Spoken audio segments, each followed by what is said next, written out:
Bir gün adam otelə gəlib otaq sifariş vermək istəyir. Həmin an resepsiyonda işləyən xanım adama deyir ki, "Sorry sir, üzr sayın müəllim, we have no rooms available."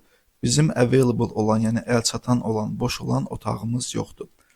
Adam da deyir ki, "But my name is Improvement." Amma mənim adım Improvementdir. Improvement inkişaf deməkdir, yaxşılaşma, irəliləyiş deməkdir. Resepsiyonist xanım da deyir ki, "So what?" Yəni nə olsun ki? Həmin adam da onda belə bir cavab verir ki, "There is always room for improvement." Baxın, bu cümlə standart bir cümlədir. Siz bir qırağa yazın, öyrənin.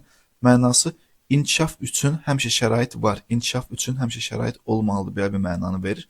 Çünki bu cümlədəki room sözü otaq mənasında deyil, şərait, imkan mənasında olan bir sözdür. Yəni düzdür, resepsiyonist xanım room sözünü otaq mənasında işlətmişdi ki, bizim otağımız yoxdur. Amma oğlan cümləni həqiqi mənasında işlədərək improvement üçün həmişə otaq var deyə bir zarafat elədi. Gəlin ümumiyyətlə room sözünün mənalarına baxaq. Room sözünün ən birinci mənası otaq deməkdir. Bunu hamımız bilirik. Bedroom, living room və s. Room sözünün ikinci mənası yer deməkdir.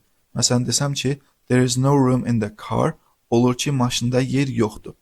Room sözünün üçüncü mənası isə imkan, şərait deməkdir. Necə ki, bu cümlədə there is always room for improvement.